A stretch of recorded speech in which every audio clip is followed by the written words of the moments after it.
Good morning बच्चों। आज हम एक्सरसाइज 6.3 के 7 सम से सम कर रहे हैं।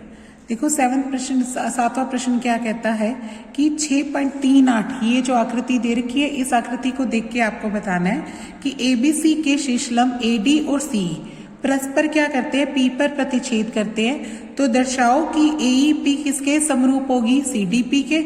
एबीडी किसके समरूप होगी, सीबीई के। एईपी किसके समरूप होगी, एडीपी के। और पीडीसी किसके समरूप होगी, बीईसी के। ठीक है, देखो इसको कैसे करते हैं आप। पहले डायग्राम बनाओ।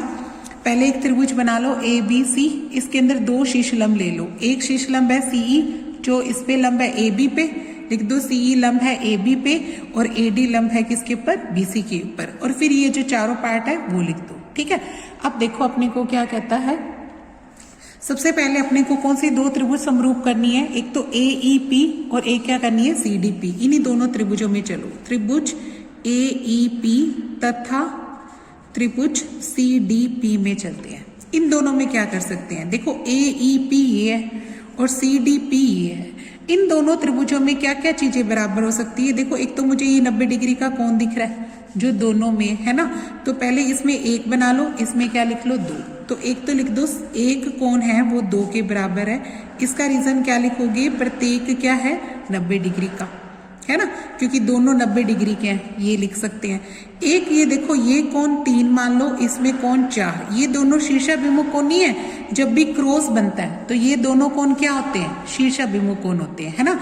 तो ये दोनों कोण लिख देंगे। एक तो लिख देंगे कोण 3, इसमें क्या लिख दो, कोण 4। इसका रीजन क्या लिखोगे, शीर्षाभिमुख कोण। ठीक है, ये दोनों बराबर है। मैंने तुम्हें पहले भी बताया था, अगर दो कोई एंगल भी बराबर कर दो तो तीसरा बराबर करने की जरूरत नहीं होती।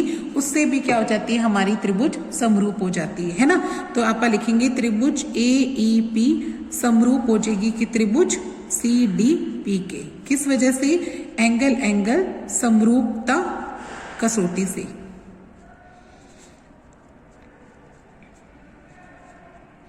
ठीक है, इस तरीके से ये करेंगे। अब दूसरा देखो, फिर चलते हैं आप त्रिभुज। दूसरे का नाम क्या है, ए बी डी, और दूसरे का उसका नाम क्या है, C B E. A B D तथा त्रिभुज सी बी ई में जाते हैं। ए बी डी कौन सी है, ए बी डी ये है, और सी बी ई कौन सी है, सी बी ई ये है। इसमें देखो, इसमें दो तो ये 90 डिग्री के दिख रहे हैं, है ना। तो अपनों ने 4 तक नाम ले लिए, इसको ले लो ए बी डी में ले लो 5 और इसमें ले लो 6। तो इसमें लिख दो 5 और इसमें लिख दो 6। ये तो दोनों क्या हो जाएंगे, प्रत्येक 90 डिग्री का। ये दोनों तो 90 डिग्री के। और दो दूसरा कौन सा लेंगे, ये वाला। देखो ए बी डी में बी है ना, और सी बी ई में बी है। तो ये बी कोण क्या बन जाएगा, अपना सांझा कोण बन जाएगा। ये बी कोण क्या बन जाएगा, सांझा कोण बन जाएगा। तो आप इसमें इसका मान क्या लिख देंगे, ये सांझा कोण लिख दो। ठीक है, इसमें लिख दो कोण बी और इसमें भी क्या लिख दो, कोण बी। ये क्या कारण लिखोगे, इसका सांझा या उभयनिष्ठ कोण। ठीक है, ये क्या बन जाएगा, सांझा। फिर त्रिभुज सांझा कोण लिख देना। त्रिभुज ए बी डी हमारी समरूप हो जाएगी त्रिभुज सी बी ई के। कौन से नियम से, वही एंगल समरूपता कसौटी से। ठीक है, ये हो जाएगा। अब चलो दूसरी त्रिभुज, तीसरे पार्ट में चलते हैं। अब त्रिभुज का नाम ले लो ए ई पी तथा त्रिभुज ए डी बी में चलते हैं। इनमें देखो कौन कौन सी बराबर है। देखो एईपी कौन सी है, एईपी ये है, और एडीबी कौन सी है, एडीबी ये है। इन दोनों में क्या क्या चीजें बराबर आ सकती है। एक तो मुझे 1 और 5 तो 90 डिग्री दिख रहा है, इसमें 1 90 है, इसमें 5 90 है। तो आप ये लिख देंगे कौन 1 बराबर तो क्या आ जाएगा 5, प्रत्येक 90 डिग्री का। ठीक है, दूसरा कोण क्या लिखेंगे, ये वाला उभयनिष्ठ वाला, ये कॉमन सांझा कोण है, ये रहा। इसका नाम रख देती हूं मैं 7। ठीक है, कोण 7 क्या आएगा, देखो एईपी में भी 7 है ना, और एडीबी में भी 7 है। तो 7 उभयनिष्ठ आ जाएगा। तो लिख देंगे कोण 7 किसके बराबर हो जाएगा, 7 के। इसका क्या लिख दोगे, सांझा कोण या उभयनिष्ठ लिख सकते हो। ठीक है, तो हमारी त्रिभुज एईपी भी किसके समरूप हो जाएगी, सीबीई के। कौन से नियम से, वही एंगल से, इससे समरूपता कसौटी से। फिर लास्ट पार्ट देखो, त्रिभुज PDC तथा त्रिभुज BEC में चलते हैं। ठीक है, PDC कौन सी है, ये वाली, और CB कौन सी है, ये वाली बड़ी वाली। इन दोनों में क्या क्या बराबर आ सकता है, देखो इसका 690 है और इसका 290 है, तो 2 और 6 तो क्या आ जाएगा 90 डिग्री। और ये जो कोण है वो दोनों में है ना, CPD में C है ये वाला और CBE में भी C है, इसका नाम रख दो 8। ठीक है, 8 क्या बन जाएगा अपना उभयनिष्ठ। तो आप इसमें लिखेंगे PDC में लिख देंगे कोण 2 और BEC में क्या लिख देंगे कोण 6। ये तो क्या बन जाएगा प्रत्येक 90 डिग्री का। और सांझा कोण कौन सा आएगा 8, 8 और 8 क्या हो जाएंगे बराबर, ये क्या लिख दो सांझा कोण। ठीक है, तो त्रिभुज फिर से क्या हो जाएगी हमारी समरूप हो जाएगी CBE के, कहां से हो जाएगी एंगल एंगल समरूपता कसौटी से।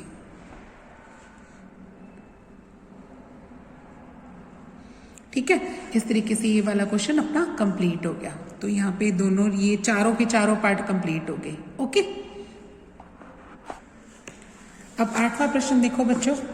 8वें प्रश्न में क्या कहता कि एक समांतर चतुर्भुज है ABCD, उसकी भुजा AD को E तक बढ़ाया, E बिंदु तक बढ़ा दिया, फिर BE को भुजा CD पर F पर प्रतिच्छेद करता है। यानी जब BE को मिलाया होगा ना, वो CD को कहाँ पे मिलती है, F पर मिलती है। और हमें सिद्ध करना है ABE को समरूप करना है किसके, CFB के। ठीक है, तो हमने डायग्राम बनाया है इसका। ये क्या बनाया, एक समांतर चतुर्भुज जिसकी भुजा AD को मैंने कहाँ तक बढ़ा दिया, E तक बढ़ा दिया। फिर मैंने B को E से मिलाया तो उसने CD को कहाँ पे प्रतिच्छेद किया, F पे। यही बात लिख दी। अब हमें सिद्ध क्या करके दिखाना है, ABE, ये वाली दिख रही है ABE है ना, इस त्रिभुज को किसके समरूप दिखाना है, CFB के, इस त्रिभुज के समरूप दिखाना है। ठीक है, तो हम इसको कैसे दिखाएंगे, देखो अपने पास दो त्रिभुज है ना, त्रिभुज ABE, पहले ये लिख दो, पहले ABCD समांतर है, लिख दो चतुर्भुज ABCD एक समांतर चतुर्भुज है। ठीक है, चतुर्भुज लिखने के बाद फिर इन दोनों त्रिभुजों में चलो। कौन कौन सी त्रिभुज में चलोगे, त्रिभुज ABE तथा त्रिभुज CFB में। इन दोनों में आप क्या बराबर कर सकते हैं, देखो एक तो मुझे ये दिख रहा है कि ये कोण और ये कोण मेरा बराबर है। देखो इसमें A बन रहा है और इसमें क्या बन रहा है C।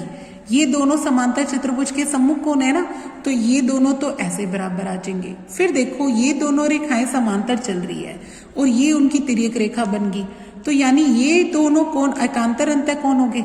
यानी ये 1 और 2 तो आप क्या कर देंगे, एकांतर अंतः कोण हो जाएंगे। तो हमारे त्रिभुज में दो कोण तो बराबर ही हो गया आपस में, तीसरा बराबर करने की जरूरत ही नहीं है। तो बस दो कोणों से हम त्रिभुज को क्या कर देंगे, समरूप दिखा देंगे। ठीक है, तो हम इसमें क्या लिखते हैं, पहले लिख देते हैं A किसके बराबर होगा, C के। इसका कारण क्या लिखोगे, समांतर चतुर्भुज के सम्मुख कोण। ये क्या है, समांतर चतुर्भुज के सम्मुख कोण है। ठीक है, एक तो ये कारण हो गया। दूसरा क्या लिखेंगे आप, एक किसके बराबर होगा, 2 के। इसका कारण क्या बन जाएगा, ये एकांतर अंतः कोण हो गया अपनी, है ना। इसका कारण क्या लिखेंगे, एकांतर अंतः कोण। तो हमारी त्रिभुज क्या होगी, समरूप। ABE किसके समरूप होगी, CFB के। कारण क्या लिखोगे, एंगल एंगल समरूपता कसौटी से, समरूपता कसौटी से। ठीक है, बस इतना ही है ये वाला क्वेश्चन, ये कंप्लीट हो गया। ओके,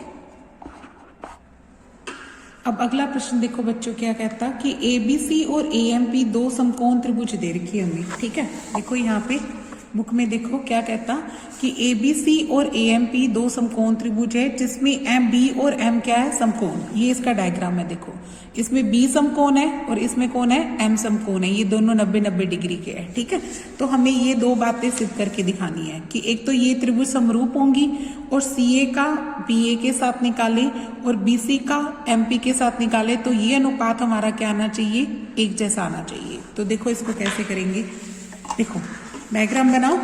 ABC एक बनाओ समकोण में B समकोण है और PMC में M समकोण है, हमने ये लिख दिया। फिर सिद्ध करना में क्या लिखा कि दोनों त्रिभुजें समरूप होंगी, ये दोनों त्रिभुज, और ये वाला मान बराबर आएगा अनुपात।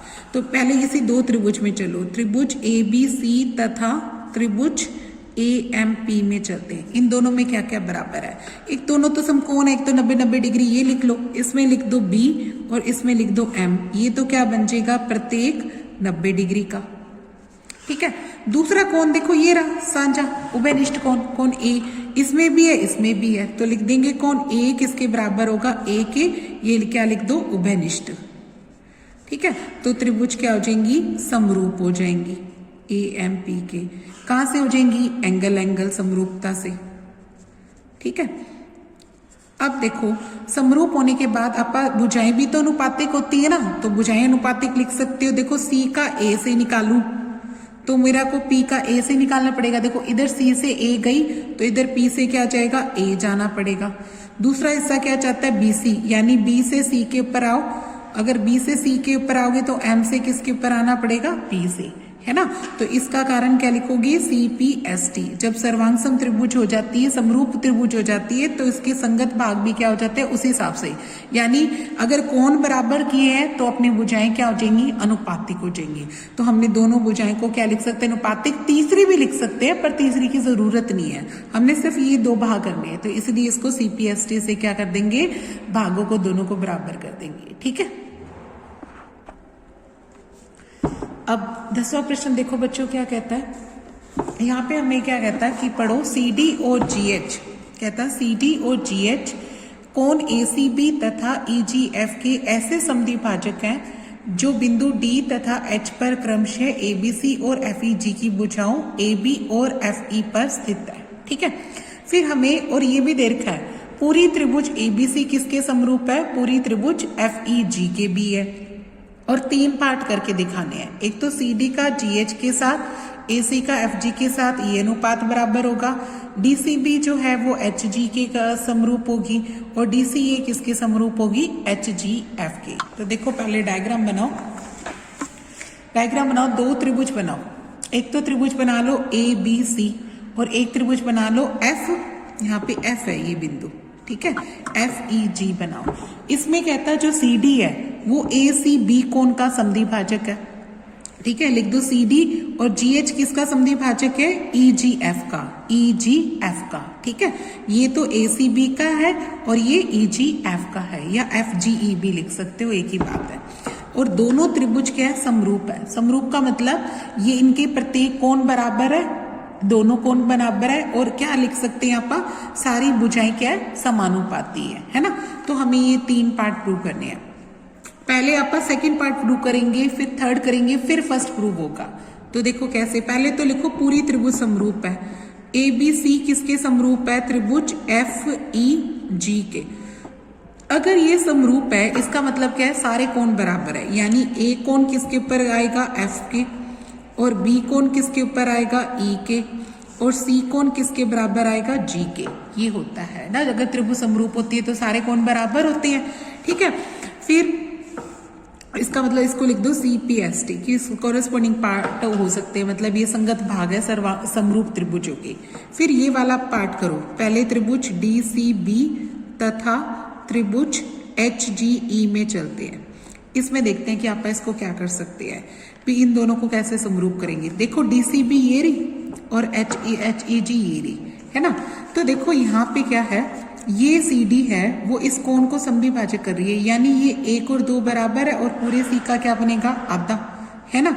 और ये वाला जो GH है वो इस कोण का समद्विभाजक है, यानी 3 और 4 बराबर है, और इसका क्या बन जाएगा, G का क्या बन जाएगा, आधा, है ना। ये लाइन पहले लिख लो, भी यहाँ पे लिख देते हैं पहले। चलो इसमें लिखते हैं कि आपा लिखते हैं CD है वो कोण ACB का समद्विभाजक है। ठीक है, अगर ये इसका समद्विभाजक है इसका मतलब तो ये हो गया कि कोण 1 और 2 बराबर है, और वो C का क्या बनेगा, आधा बनेगा। ठीक है, फिर उसके बाद लिख दो GH कोण EGF का समद्विभाजक है, ये इसका समद्विभाजक है। इसका मतलब हो जाएगा कोण 3 और 4 बराबर, और पूरे जी का क्या बन जाएगा, वो आधा बन जाएगा। ठीक है, इसके बाद आपने ये वाला भाग करना है, फिर अपनों ने त्रिभुजें समरूप करनी है। पहले ये कर देना, फिर ये करेंगे आप। ठीक है, अब समरूप करो त्रिभुजों को। इन दोनों में आप क्या क्या बराबर लिख सकते हैं। देखो अपनों ने बी और ई लिखा बराबर, तो पहले तो एक तो बी और ई लिख दो। क्या लिख दोगे, इसमें कौन बी बन रहा है, इसमें कौन ई। ये क्या लिख सकते हो, ऊपर वो लिख भी सकते हो, ये वाला अपनों ने प्रूव की है क्योंकि त्रिभुजें समरूप है। ठीक है, या दिया है मैं भी लिख सकते हो क्योंकि ये चीज हमारे लिए गिवन ही है, क्योंकि अगर त्रिभुज समरूप ना होती तो हम कैसे लिख सकते थे, या CPST भी लिख सकते हो, इससे लिख दिया अपने।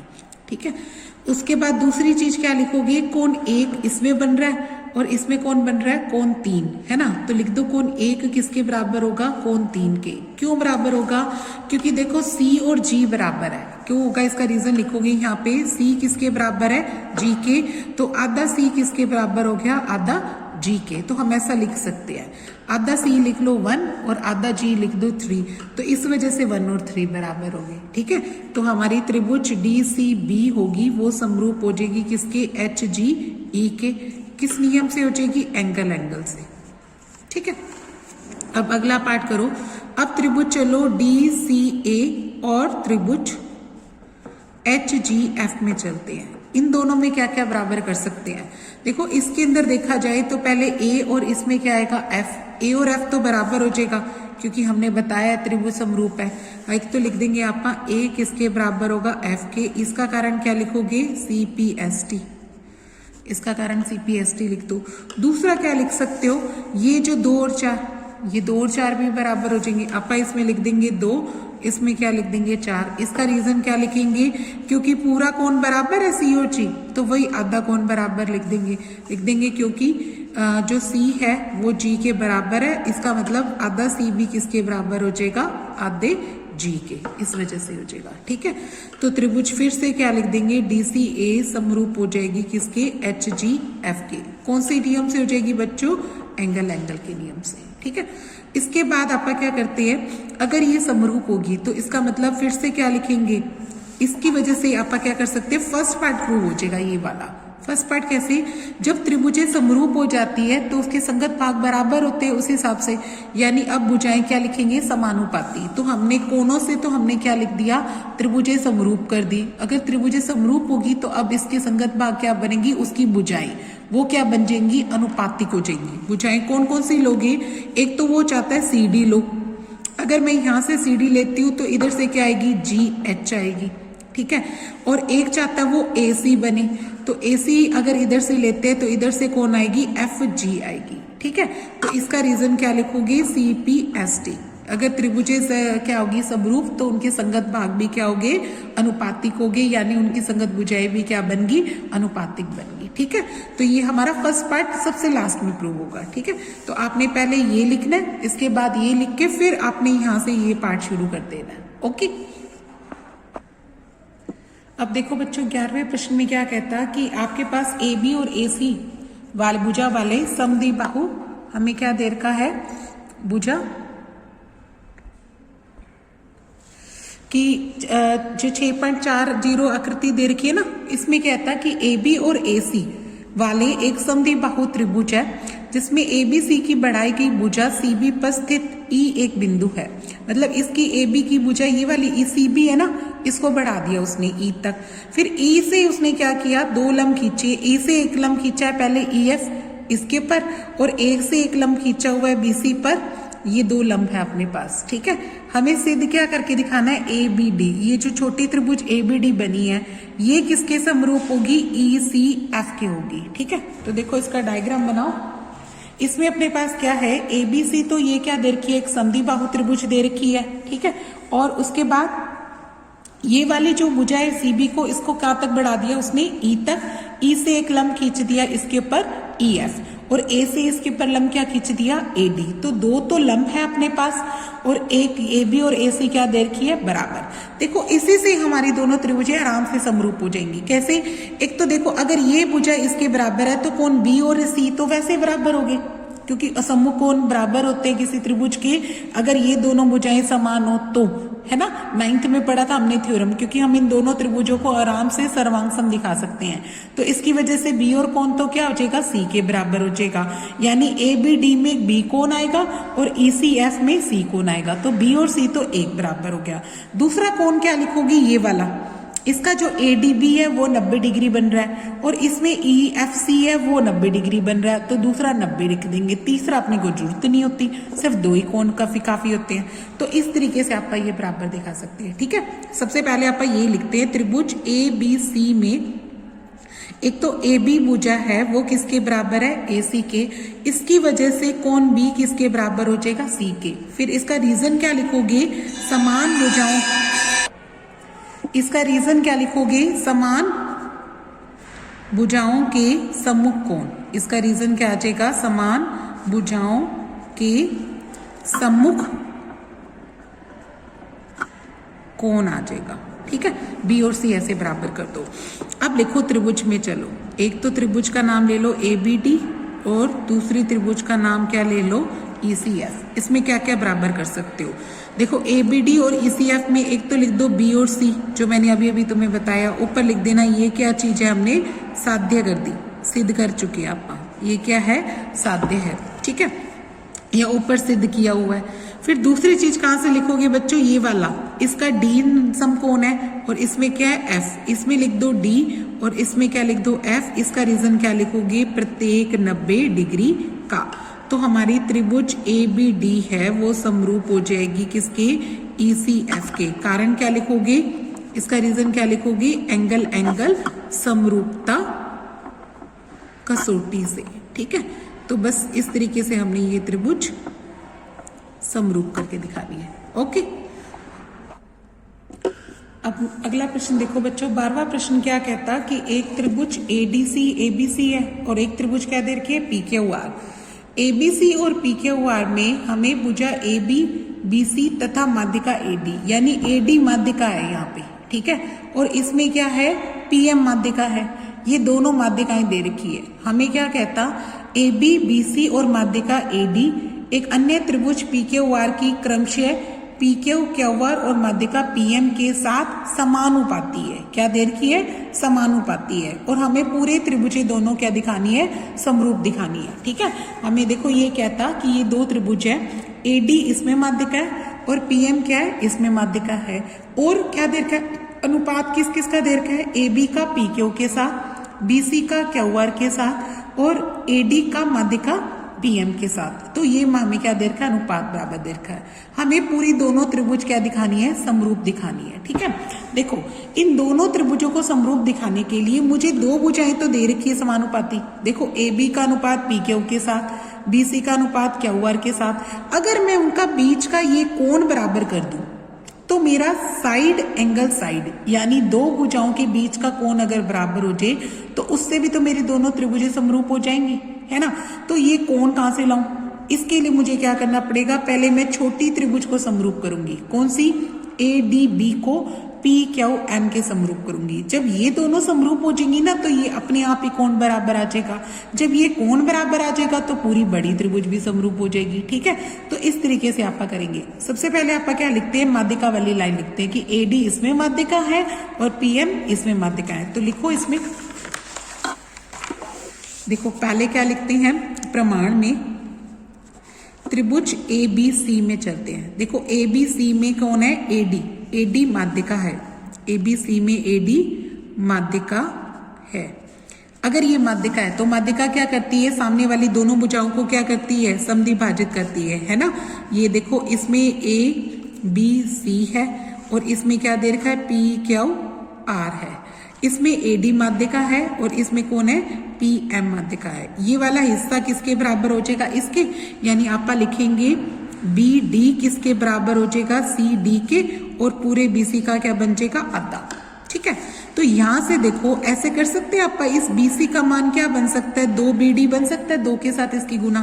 तो हम इसको ये लिख सकते हैं, लिख सकते हैं, इसको समीकरण 1 बना लो, ये काम आएगा। ठीक है, अब दूसरी त्रिभुज में चल पड़ो, पी क्यू आर में। इसमें कौन सी माध्यिका बच्चों, पीएम। तो इसमें लिख दो पीएम माध्यिका है।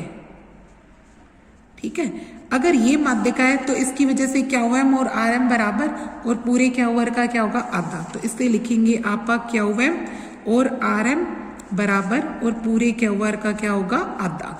तो यहां से भी देखो क्यू आर का मान क्या बन जाएगा 2 क्यू एम बन जाएगा। ठीक है, इसको लिख दो समीकरण 2। अब देखो हमारे पास क्या है ए बी बटे पी क्यू, क्वेश्चन में क्या दे रखा है ए बी बटे पी क्यू, बी सी बटे क्यू आर और ए डी बटे क्या दे रखी है पी एम के बराबर दे रखी है। ये हमें क्वेश्चन में दी हुई है ना। तो अब हम इस BC को क्या लिख सकते हैं 2BD और इस क्यू आर को क्या लिख सकते हैं 2 क्यू एम। तो ये लिखो AB बटे पी क्यू को AB बटे पी क्यू, इसको लिख दो 2BD और इसको लिख दो 2 क्यू एम लिख दो और AD बटे PM को AD बटे PM ही लिख दो। ठीक है, इस 2 से 2 क्या कर लो काट लो। अब इसका मतलब तुमने पता क्या दिखा दिया कि AB का PQ के साथ, BD का QM के साथ, AD का PM के साथ। तो यानी ये जो छोटी त्रिभुज बन गई ना, ये दोनों छोटी त्रिभुज क्या बन गई समरूप बन गई। इसका मतलब तो ये हो जाएगा छोटी त्रिभुज ABD है वो समरूप हो गई किसके छोटी त्रिभुज PQM के। किस नियम से कर दी तीनों भुजाओं वाले नियम से कर दी। ठीक है, तीनों भुजाओं से समरूप होगी। अगर जब समरूप होगी तो कौन B किसके ऊपर गिरेगा कौन Q के, कहां से, इसका कारण क्या लिखोगे CPST, क्योंकि अगर भुजाओं से समरूप करेंगे तो कोण बराबर हो जाएंगे अपने। ठीक है, तो अब त्रिभुज बड़ी में चल पड़ो ABC तथा त्रिभुज PQR में। अब अपनी बात बन गई। देखो एक तो आप लिख देंगे B और Q, ये दोनों क्या है बराबर। अभी अभी ऊपर सिद्ध किया है, साध्य से सिद्ध कर चुके आप। और दूसरी चीज क्या लिखोगे जो दे रखी है AB का PQ के साथ और BC का QR के साथ, ये अनुपात मुझे बराबर दे रखा है। देखो AB बटे PQ BC बटे QR दे रखा था, तो ये चीज क्या लिख दोगे आप दिया है। इसका कारण क्या लिखोगे दिया है। तो इसकी वजह से पूरी बड़ी त्रिभुज ABC है वो पूरी बड़ी त्रिभुज PQR के क्या हो जाएगी समरूप हो जाएगी। कौन से नियम से हो जाएगी साइड एंगल साइड से। ठीक है, तो साइड एंगल साइड से आप क्या लिखेंगे ये त्रिभुज क्या होगी समरूप होगी। तो यहाँ पे कंप्लीट होता है क्वेश्चन। ओके, अब 13वां प्रश्न देखो बच्चों क्या कहता कि ABC में D कोई इस BC पर एक ऐसा बिंदु है, यहाँ पे देखो बुक में कि देखो ABC में BC पर एक D इस तरीके से है कि ADC कोण BAC के क्या है बराबर है। ठीक है, तो ये दिखाओ कि CA का वर्ग किसके बराबर होगा CB गुना CD की। देखो कितना आसान सा प्रश्न है। ABC एक त्रिभुज बनाओ, D कोई भी बिंदु ले लो BC पे, इस तरीके से ले लो कि ये जो ADC कोण है वो इस A कोण के क्या है बराबर है, इस BAC के क्या है बराबर है। और ये सिद्ध करके दिखाओ कि जो CA का स्क्वायर है वो किसके बराबर होगा CB गुना CD के। देखो ये भुजाओं का अनुपात ही तो है, तो हमने दो त्रिभुज यही समरूप करनी है। कौन कौन सी त्रिभुज लेके चलेंगे आप, एक तो त्रिभुज लेके चलेंगे ADC और दूसरी त्रिभुज का नाम क्या रख दो त्रिभुज BAC लेके चलो। देखो इसमें क्या है ये वाला तो उभयनिष्ठ हो जाएगा अपना साझा कोण है। ADC में C है BAC में C है तो ये तो C तो C और C तो क्या आ जाएगा उभयनिष्ठ, ये साझा कोण है। दूसरा कोण ये वाला उठा लो जो दे रखा है अपने को क्वेश्चन में कि ADC जो कोण है वो किसके बराबर आएगा BAC के। इसका कारण क्या लिखोगे दिया है, तो त्रिभुजें क्या हो जाएंगी समरूप हो जाएंगी। ADC किसके समरूप हो जाएगी BAC के। इसका कारण क्या लिखोगे कौन कौन समरूपता। ठीक है, जब कौन कौन से समरूपता हो जाएगी तो अपने संगत भाग कौन से बनेंगी भुजाएं अनुपातिक बनेंगी, क्योंकि कौन तो तुम कर ही चुके हो। अब भुजाएं कौन कौन सी अनुपातिक लेनी है इसके हिसाब से देखो, यानी अगर आप CA लेना चाहते हैं तो इधर से कौन आएगा CB आएगा, तो इधर CB लिख दो। एक वो CD और CA दोबारा चाहता है तो इसका मतलब इधर से क्या लोगे CD लोगे, तो इधर से कौन आ जाएगी CA, इधर से ले लो CD।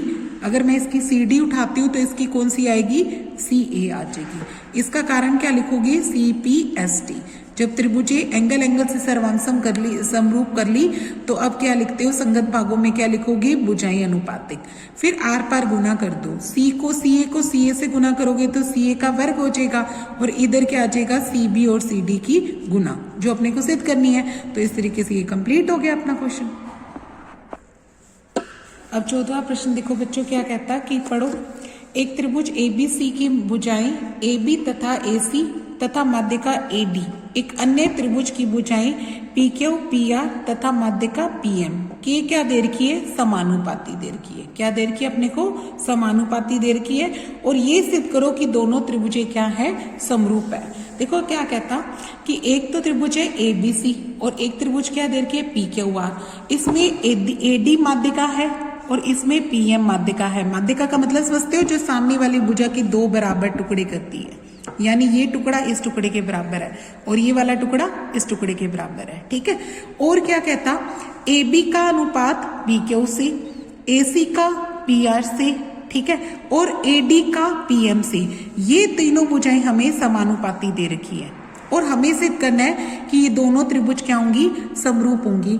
तो इसके लिए क्या करते हैं आप? इस AD भुजा को E तक प्रोड्यूस करो, इसको D तक बढ़ाओ, इस तरीके से बढ़ाओ कि ये जो AD है और DE है वो क्या हो जाए? समान हो जाए। ठीक है। और इस PM को कहाँ तक बढ़ाओ? इस L तक बढ़ाओ, इस तरीके से बढ़ाओ कि जितनी PM है LM के। क्यों कर रहे हैं ये काम? क्योंकि देखो बच्चों, इसमें ये दोनों भुजाएं दे दी अपने को। अगर ये दोनों भुजाएं आपस में क्या है? समानुपाती है, तो अगर काश आप बीच का कोण बराबर कर दे तो हमारी बात बन जाएगी। ठीक है। अब मुझे इस बीच के कोण को बराबर करने के लिए पहले इस त्रिभुज को, ये जो दिख रही है मुझे, इस त्रिभुज को मैं इसके समरूप दिखाऊंगी, जिसकी वजह से मेरा 1 और 2 कोण बराबर हो जाएगा। और फिर इस त्रिभुज को ABE को मैं PQL के समरूप दिखाऊंगी, जिससे मेरा कोण 3 किसके बराबर आ जाएगा? 4 के। फिर मैं इन दोनों को जोड़ दूंगी तो मेरा A और P भी बराबर हो गया। जब ये दोनों बराबर होगी तो बन जाएगी बात अपनी। फिर तो ये दोनों तो हैं ही भुजाएं समरूप, है ना, समानुपाती। तो इसकी वजह से त्रिभुजें क्या हो जाएंगी? फिर से समरूप हो जाएंगी। और किस नियम से हो जाएगी? साइड एंगल साइड से। तो देखो क्या किया, सबसे पहले रचना करेंगे आप। रचना में क्या लिखेंगे कि AD को E तक इस प्रकार बढ़ाया कि AD किसके बराबर आ जाए? DE के बराबर आ जाए। ठीक है। फिर उसके बाद लिखो PM को L तक इस प्रकार बढ़ाया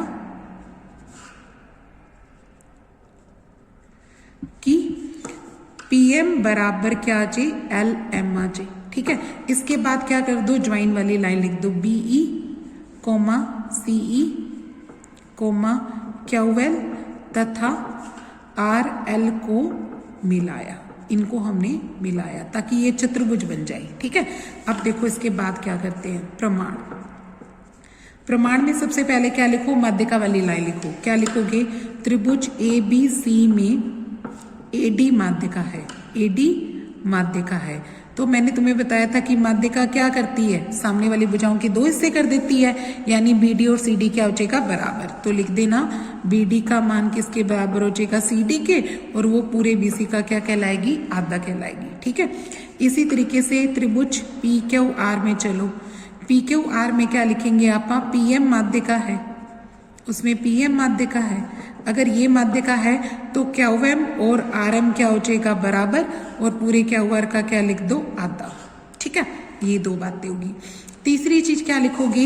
ये दोनों बराबर लिखो। ये कहाँ से आएगी? रचना से। ठीक है। अब लिखेंगे कि जो AD का मान है वो किसके बराबर है? DE के, तथा PM का मान क्या बन जाएगा? किसके बराबर आ जाएगा? LM के। ये कहाँ से लिखोगे? रचना से। ठीक है। देखो ये भुजा कहती मैं इसके बराबर हूं, ये भुजा कहती मैं इसके बराबर हूं, यानी अगर इस चतुर्भुज में देखा जाए तो ये तो क्या बन गए? विकर्ण बन गए। और विकर्ण एक दूसरे को क्या कर रहे हैं? बराबर हिस्सों में बांट रहे हैं, है ना। अगर विकर्ण एक दूसरे को बराबर हिस्सों में बांटते हैं तो ये चतुर्भुज क्या बन जाएगा? समांतर चतुर्भुज। इसी तरीके से ये भी समांतर बन जाएगा। ठीक है। तो अब इसके बाद आप क्या लिखते हैं? लिखेंगे क्योंकि विकर्ण AE तथा BC परस्पर समद्विभाजित करते हैं,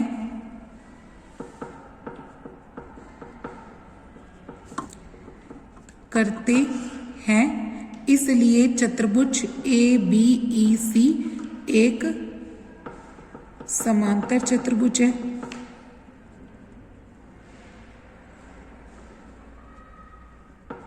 फिर इसी प्रकार लिख देना, ठीक है। इसी प्रकार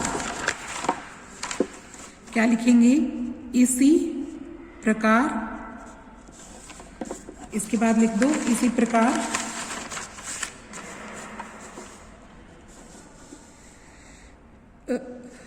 इसी प्रकार विकर्ण PL तथा QR M पर समद्विभाजित करते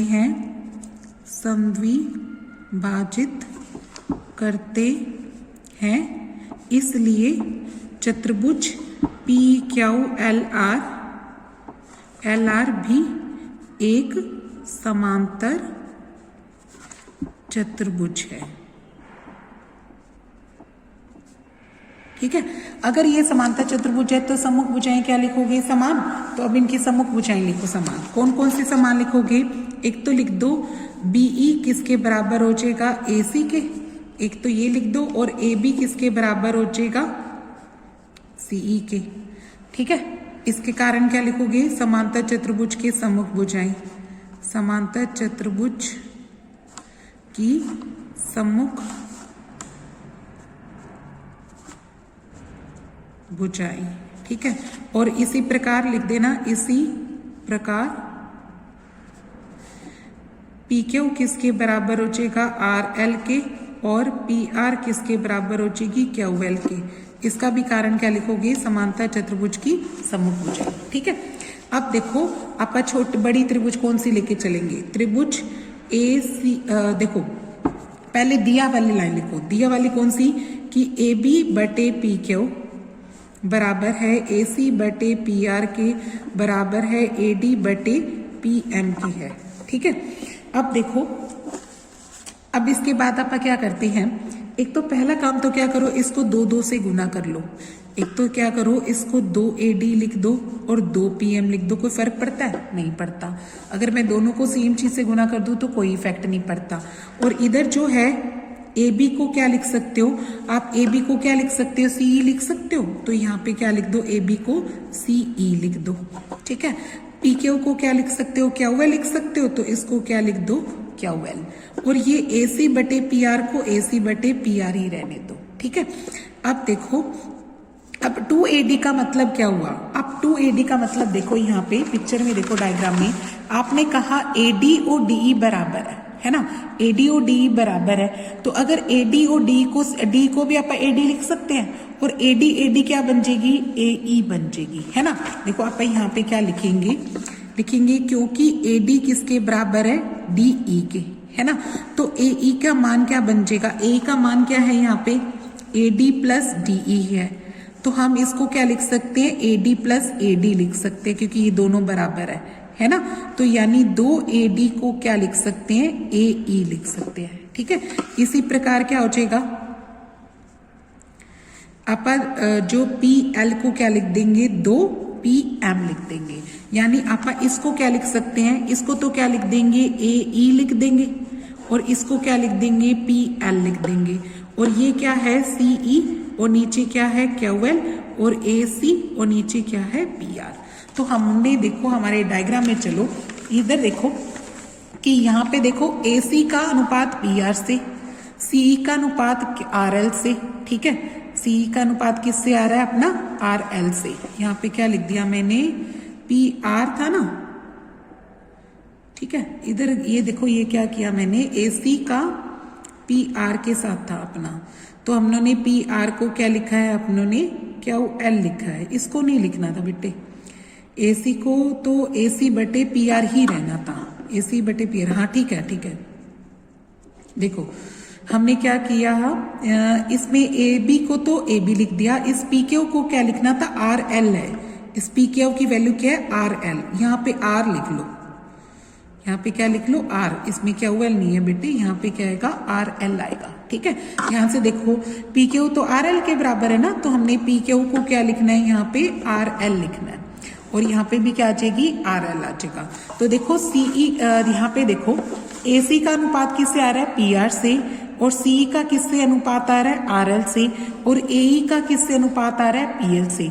ये दोनों त्रिभुजों की, तीनों त्रिभुज की ये तीनों भुजाएं समानुपाती होगी। अगर तीनों भुजाएं समानुपाती है तो त्रिभुज ए सी ई आई वो किसके समरूप होगी, त्रिभुज पी आर एल के समरूप होगी। कौन से नियम से हो जाएगी, भुजा भुजा से। ठीक है, इससे क्या हो जाएगा, कोण ए किसके बराबर आ जाएगा, 2 के क्या कारण लिखोगे, CPST। तो इसी प्रकार से दूसरी कर देना, करके नहीं दिखानी, इतना बड़ा काम नहीं करना है। इसी प्रकार से तुमने कौन सी त्रिभुज समरूप करनी है, ABE, और एक त्रिभुज PQL समरूप करनी है। तो इसी प्रकार लिख दो, त्रिभुज ABE समरूप हो जाएगी PQL के किस नियम से, इसी नियम से। और फिर से इससे कौन सा कोण बराबर आएगा, 3 किसके बराबर आ जाएगा, 4 के। तो इसकी वजह से क्या लिख देना, कोण 3 किसके बराबर हो गया, 4 के। इसका कारण क्या लिखोगे, CPST। ठीक है, फिर इन दोनों को बच्चों जोड़ दो, यानी इसका मतलब 1 में 3 जोड़ दो और 2 में क्या जोड़ दो, 4।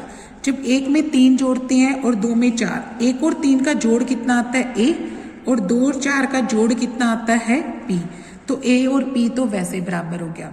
जब A और P बराबर हो गया और हमें क्या दे रखा है, AB का अनुपात किसके साथ दे रखा था, PQ के साथ। AC का अनुपात किसके साथ दे रखा था, PR के साथ। इसका कारण तो क्या लिखोगे, दिया है। देखो, अगर एक कोण बराबर कर दिया और 2 भुजाएं समानुपाती दिखा दी उसके सामने वाली, है ना, तो त्रिभुज क्या हो जाएगी, ABC हमारी त्रिभुज PQR के क्या हो जाएगी, समरूप हो जाएगी। कौन से नियम से हो जाएगी, साइड एंगल साइड से। ठीक है, ऐसे कंप्लीट हो जाएगा ये वाला। अब 15वां प्रश्न देखो बच्चों, क्या कहता है। 15वें प्रश्न में क्या कहता है कि लंबाई 6 मीटर वाले एक ऊर्ध्वाधर स्तंभ की भूमि पर छाया की लंबाई 4 मीटर है, जबकि उसी समय एक मीनार की छाया की लंबाई कितनी है, 28 मीटर। तो कहता है कि मीनार की ऊंचाई बताओ। जब देखो 2 चीजें एक ही समय में हो ना, तो वो आपस में क्या होती हैं, उनकी जो भुजाएं होती हैं वो क्या होती है, अनुपातिक होती हैं। उनकी भुजाएं क्या होती है, अनुपातिक, क्योंकि एक ही समय में अगर आप भुजा की करते हैं तो देखो इसमें अपना क्या करते हैं, 2 वो बनाते हैं, त्रिभुज बनाते हैं। एक त्रिभुज बना लेते हैं खंबे का और उसकी छाया ये बना लेते हैं, और एक बना लेते हैं मीनार और उसकी छाया ये बना लेते हैं। ठीक है, तो 2 त्रिभुज बना लो, एक त्रिभुज ABC ले लो और एक त्रिभुज क्या ले लो, PQR। ये दोनों समकोण होंगे, है ना। देखो क्या लिखते हैं कि AB क्या मान लेते हैं, AB क्या है, खंबे की ऊंचाई। AB क्या लिख दो, हमारे पास दे रखी है, AB दे रखी है 6 मीटर। ठीक है, 6 मीटर क्या है, खंबे की ऊंचाई है। ठीक है, और BC उसकी क्या बन गई, छाया। तो छाया कितनी है, 4 मीटर। 4 मीटर क्या आ जाएगी, खंबे की छाया। ठीक है, दूसरा इधर चलो PQ क्या है, यहाँ पे PQ है मीनार की ऊंचाई। ये क्या है, मीनार की ऊंचाई। ये मुझे पता नहीं है इसलिए मैंने इसकी वैल्यू नहीं लिखी। दूसरी क्या है, इसकी छाया कितनी है मीनार की, QR। QR क्या है, 28 मीटर। ये क्या है, मीनार की छाया। ठीक है, तो उसके बाद हमारी जो एक ही समय में होने की वजह से क्या होती है, भुजाएं क्या होती है, अनुपातिक। तो हमारी जो त्रिभुज है ABC वो किसके समरूप हो जाएगी, PQR के। अगर ये दोनों त्रिभुज समरूप है तो इसके संगत भाग बराबर हुए ना, संगत भुजाएं क्या होगी, अनुपातिक। यानी AB का अनुपात अगर आपा किसके साथ निकाले, PQ के साथ, और BC का अनुपात आपा किसके साथ निकाले, QR के साथ, तो वो क्या हो जाएगा, बराबर हो जाएगा। ठीक है, AB मुझे दे रखी है 4, ये दे रखी है 6, ये मुझे पता नहीं लेकिन ये 28 है। यहाँ पे AB लिख दो 6, ये लिख दो 4। BC देखो नहीं सॉरी, AB कितनी है 6 और PQ को PQ ही लेने दो बेटे, और BC का मान कितना है 4 और RQ का मान कितना है 28। इसको R पर गुना करो तो ये कितना आ जाएगा, 4 गुना PQ बराबर आ जाएगा 6 गुना 28। तो PQ का मान कितना आ जाएगा, 6 गुना 28 बटे में 4 से काटोगे तो कितना आ जाएगा 7, यानी PQ का मान कितना आ जाएगा 42 मीटर। ठीक है, तो ये PQ कितनी आ जाएगी 42 मीटर। ये क्या आ जाएगी, मीनार की ऊंचाई। ठीक है, अब अंतिम प्रश्न देखो। देखो हमें क्या कहता है कि दो त्रिभुज दे रखी है ABC और PQR, इसमें AD माध्य का है, इसमें PM माध्य का है, ठीक है। और ये पूरी त्रिभुज पहले से समरूप है, तो हमें छोटी त्रिभुज समरूप करके ये बात प्रूव करके दिखा सकते हैं कि AB का PQ के साथ और माध्य का AD का किसके साथ है, PM के साथ। ये क्या हो जाएगा, समानुपाती होगा, यानी ये दोनों भुजाएं क्या आएगी, अनुपातिक आएंगी, बराबर आएंगी। कैसे करेंगे बच्चों इसको, पहले त्रिभुज पूरी लिख दो, ABC जो हमें दे रखी है त्रिभुज PQR के क्या दे रखी है, समरूप। अगर ये दोनों त्रिभुज समरूप है तो इसकी वजह से क्या होगा, एक तो भुजाएं अनुपातिक होंगी, यानी AB का PQ के साथ और BC का अनुपात किसके साथ आएगा, QR के साथ। तीसरा भी आएगा लेकिन उसकी जरूरत नहीं है। और हमारा जो B कोण है वो किसके बराबर आ जाएगा, Q के। इसका रीजन लिख दो CPST, ठीक है। इसके बाद लिखो कि वो माध्य का वाली लाइन AD त्रिभुज ABC में माध्य का है, अगर माध्य का है तो इससे क्या हो जाएगा, BD और CD क्या हो जाएगी, बराबर, और पूरे BC का क्या बन जाएगी, आधा। तो इससे आप ये लिख सकते हैं कि BC को क्या लिख सकते हैं, 2BD लिख सकते हैं। और उसी तरीके से लिख दो PM है वो त्रिभुज PQR में माध्य का है, ठीक है। अगर ये इसमें माध्य का है तो QM और RM क्या हो जाएगी, बराबर, और पूरे QR का क्या हो जाएगी, आधा। तो इसमें QR का मान कितना आ जाएगा, 2QM आ जाएगा, ठीक है। ये क्या आ जाएगा, 2QM। तो यहाँ पे देखो आप इसका प्रयोग करते हैं, देखो AB बटे PQ बराबर क्या दे रखा है, BC बटे QR। हम BC बटे QR को क्या लिख सकते हैं, 2BD, और यहां से क्या लिख सकते हैं, 2QM। फिर 2 से 2 क्या हो गया, कट गया, यानी तुमने AB बटे PQ को किसके बराबर दिखा दिया, BD बटे QM के दिखा दिया, है ना। AB बटे PQ को BD बटे QM के दिखा दिया, और तुम्हारा जो कोण B था वो तो पहले से ही बराबर था, तो यानी तुमने छोटी त्रिभुज ABD को किसके समरूप करके दिखा दी, छोटी त्रिभुज PQM के। ये दोनों समरूप होगी, है ना, AB का PQ के साथ और BD का QM के साथ, और बीच का कोण बराबर कर दिया। तो त्रिभुज समरूप होने से क्या हो जाएगा कि ये त्रिभुज का जो संगत भाग बराबर हो गए ना, यहाँ पे दिखा देंगे कि AB का PQ के साथ अनुपात किसके बराबर आ जाएगा, AD का PM के साथ, ठीक है। क्यों हो जाएगा, CPST से, क्योंकि जब त्रिभुजें समरूप होगी तो उनके संगत भाग अपने आप ही उस हिसाब से आ जाएंगे, ठीक है। तो इस तरीके से अपनी एक्सरसाइज कंप्लीट होती है।